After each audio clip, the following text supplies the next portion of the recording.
Ethan had always been the kind of man who found peace in wide open spaces. Growing up in a crowded city apartment, he often dreamed of fresh air, wide skies, and land that stretched so far you could barely see the end. After years of working long shifts, sacrificing nights out and saving every extra penny, he finally achieved that dream, a ranch on the outskirts of a small, quiet town. The land was everything he had hoped for: rolling fields where wildflowers grew, tall oaks that whispered with the wind, and enough space for Ethan to finally live without anyone telling him what to do. For him, it wasn't just a property. It was freedom. It was the promise that after years of hard work, he could finally build the life he had always wanted, one filled with horses, early mornings by the barn, and sunsets that painted the horizon orange and gold. The first thing Ethan did was start improving the ranch. He repaired the barn roof, cleared out the brush, and set up strong wooden posts for a new fence. But Ethan didn't want just any ordinary fence. To him, the fence wasn't only about marking boundaries, and it was about identity. He wanted it to reflect his pride, his vision, and his story. So he designed something unique: tall wooden panels carved with eagles in flight, stars symbolizing freedom, and intricate patterns inspired by his late father's old workshop. When the fence was finished, it stood as a bold landmark. Drivers slowed their cars to admire the craftsmanship. Neighbors passing by would nod in appreciation, some even stopping to ask about the carvings. For Ethan, those moments made all the long nights of hammering and chiseling worth it. But not everyone saw it that way. One morning, Ethan found an envelope in his mailbox, stamped with the seal of the Homeowners Association. He opened it with mild curiosity, only for his smile to fade into disbelief. The letter claimed his fence was too gaudy and did not meet the community's aesthetic standards. It instructed him to take it down or face penalties. Ethan stared at the words, stunned. His ranch was on the outskirts of town. His fence didn't block anyone's view, didn't sit in the middle of a street, and certainly didn't hurt anyone. Why would it matter to them? He tried to brush it off, assuming it was a mistake. But more letters arrived. Some were worded politely, others less so. They threatened fines, hinted at legal action, and even claimed that his property's visual disruption might lower the value of surrounding homes. Ethan decided to attend one of the HOA's meetings. Maybe if he explained the meaning behind his fence, they'd understand. But when he walked into the room, he realized almost instantly that it wasn't about the fence at all. The board members barely let him speak. They smirked, cut him off, and acted as though his opinion was meaningless. The president, a man with a sharp voice and sharper suit, waved his hand dismissively and said, "It's just not in line with what we want our community to look like. The worst part? The hypocrisy." That same president lived in a house painted bright purple, with yard decorations that glowed at night. Yet somehow, Ethan's handcrafted fence was the problem. Days turned into weeks, and the pressure grew. The HOA blocked his permits to expand his barn. They placed violations on his record. Some neighbors who had once admired his fence now looked away, unwilling to anger the board. What had started as a proud project was now turning his dream ranch into a place of stress and frustration. One evening, as the sun dipped low and shadows stretched across his land, Ethan stood by the fence that had caused all this trouble. He ran his hand across the carved wood, feeling every groove and detail he had poured his heart into. In his other hand, he held the latest letter from the HOA, colder and harsher than the last. For a long time, he just stood there in silence. A man who had worked his whole life for freedom, now being told by strangers that even his fence was too much. His jaw tightened, his chest heavy with anger, but underneath it all, a calm determination began to rise. He wasn't going to let them break him. The HOA thought they had power over him. They thought they could force him into submission. But Ethan knew something they didn't. Sometimes the quietest man in the room is the one who's planning the boldest move. The battle over the fence had just begun. The days following Ethan's confrontation with the HOA were some of the most exhausting of his life. What began as a disagreement over a fence had quickly snowballed into something far greater. The HOA wasn't content with just sending him letters anymore. They had made his ranch a public spectacle. Flyers appeared at meetings describing his property as an eyesore. Whispers spread through the neighborhood, suggesting that his fence would bring down the entire community's value. People who had once waved warmly when they passed his land now avoided his gaze. It wasn't that they had changed their opinions about the fence. It was that the HOA had scared them into silence. Nobody wanted to be on the board's bad side. For Ethan, the emotional toll grew heavier with each passing day. His ranch had once been his sanctuary, a place where he could rise with the sun, sip his coffee on the porch, and listen to the wind brush through the trees. But now, every morning brought a new envelope in the mailbox. Another warning, another threat of fines. Each letter felt like a small weight being added to his chest, pressing down harder and harder. He spent many sleepless nights lying in bed, staring at the wooden beams of his ceiling. Thoughts raced endlessly. Should I fight back? Should I tear the fence down just to be done with it? But every time he looked out the window and saw the carvings glowing faintly in the moonlight, his resolve returned. That fence wasn't just wood, it was a piece of his soul. Giving it up would mean giving up a part of himself. Instead of surrendering, Ethan began to fight in silence.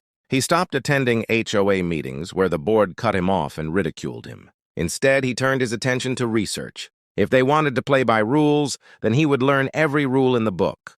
He spent hours at the county office, poring over land deeds and old property records. He read the HOA charter line by line, searching for loopholes. He even spoke to a lawyer, who confirmed what Ethan already suspected. The HOA had written their rules to give themselves nearly unchecked power. But Ethan wasn't just looking for a loophole anymore. He was searching for something bigger.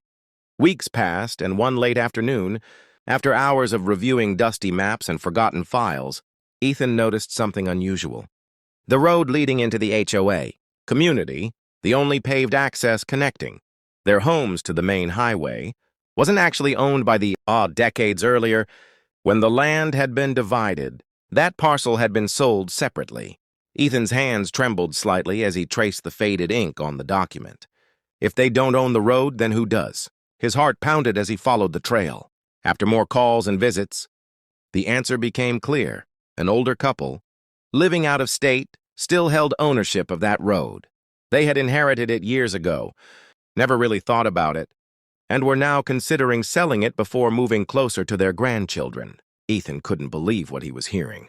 The very people who had mocked his fence and tied his hands with endless restrictions were living in a neighborhood that depended entirely on a road they didn't even control. For the first time in weeks, Ethan felt a spark of hope. No, not just hope, but power. He contacted the couple, and after several long conversations, they agreed to sell. To them, it was just a strip of pavement they had no use for. To Ethan, it was the key to everything. The paperwork took time, but when the deed was finally placed in his hands, Ethan felt a rush of triumph. The weight that had pressed on him for so long seemed to lift. He wasn't powerless. He had leverage. That night, Ethan sat in his living room, staring at the official documents on his table. Outside his window, the gaudy fence stood tall, illuminated by the pale glow of the moon. He thought about the countless insults, the threats, the way the board had laughed at him during meetings. And now, here he was, the sole owner of the road they all relied on every single day. A quiet smile spread across his face. He wasn't a man who sought revenge, but sometimes justice had a way of finding its own path. The HOA believed they had backed Ethan into a corner. What they didn't realize was that he had just turned the entire game upside down. The rancher they had, dismissed as powerless, now held the one thing they couldn't live without. The next HOA meeting was scheduled on a Thursday evening, and as usual, the board members walked in with their polished confidence. They carried their clipboards and wore smug smiles, certain they were about to scold Ethan once again for his non-compliant fence. But this time Ethan arrived early. He wasn't dressed in his usual ranch clothes. He had put on a clean shirt, polished boots, and carried a leather folder under his arm. His quiet, steady presence immediately drew attention. A few residents exchanged whispers, some curious, others wary. When it was his turn to speak, Ethan didn't launch into a defense. He didn't argue about property values or plead for understanding. Instead, he calmly placed the folder on the table and slid a document across to the board president. "This," Ethan said, his voice low but firm, "is the deed to the only road leading into this neighborhood. As of last week, I own it. At first, the room broke into laughter. Some thought it was a prank, but as the president picked up the document, the color drained from his face. The official county stamp gleamed under the fluorescent lights, and the signatures left no doubt. One by one, the other board members leaned in, their smirks melting into shock. The silence in the room grew heavy. Ethan let it linger before continuing. "For months you've threatened me, fined me, and tried to control my ranch. You claimed my fence was too much, but while you were focused on appearances, you forgot the ground you stand on. You don't own your road, I do!" Murmurs filled the room. Some residents gasped, others covered their mouths in disbelief. The president stammered, trying to regain control. You can't possibly mean you'll close it. That's unreasonable." Ethan didn't raise his voice. He simply met the man's eyes and said, "I've been asking you to be reasonable from the very beginning." The meeting ended in chaos. Board members argued, residents shouted, and Ethan quietly walked out, leaving the deed on the table as proof. Within days, the consequences began to unfold. Ethan hadn't even closed the road yet. But the threat alone was enough to shake the entire community. Rumors spread quickly. People worried about what would happen if they couldn't drive home. Delivery trucks hesitated to enter, fearing trespass notices. Real estate agents panicked about property values plummeting. Finally, after a week of growing anxiety, Ethan decided to act. One crisp morning, he placed temporary barricades across the road with a clear sign. "Private property, road closed until further notice." The effect was immediate. Cars backed up. Residents had to park outside and walk in, some carrying groceries across the gravel. Parents struggled with strollers, and elderly residents grew frustrated. Within hours, phones were ringing off the hook, and the HOA board members were scrambling. Neighbors who had once avoided Ethan now showed up at his gate, some angry, others pleading. "Please, Ethan, you can't do this. We need that road," they begged. But Ethan listened quietly, his expression calm. He didn't shout, didn't gloat. He simply reminded them of what the HOA had done to him. "When I asked for fairness, they refused to listen. Now they'll understand what it feels like." The inconvenience grew unbearable within a week. Even board members couldn't reach their own homes without hiking. Packages piled up outside the barricades. Emergency services complained about access. The pressure mounted until the HOA had no choice but to request a private meeting with Ethan. This time, the tone was very different. Gone was the arrogance, the smirks, the dismissive laughter. The board sat quietly, waiting for Ethan to speak. He laid out his terms with steady precision. All complaints against his fence would be dropped permanently. A formal written apology would be issued and shared with every resident. The HOA's charter would be amended to prevent abuse of power and to ensure that homeowners had real freedom on their properties. The board argued weakly, but the residents themselves were now on Ethan's side. They pressured the HOA to agree, desperate for their road to reopen. With no other option, the board signed off on every demand. Only then did Ethan remove the barricades.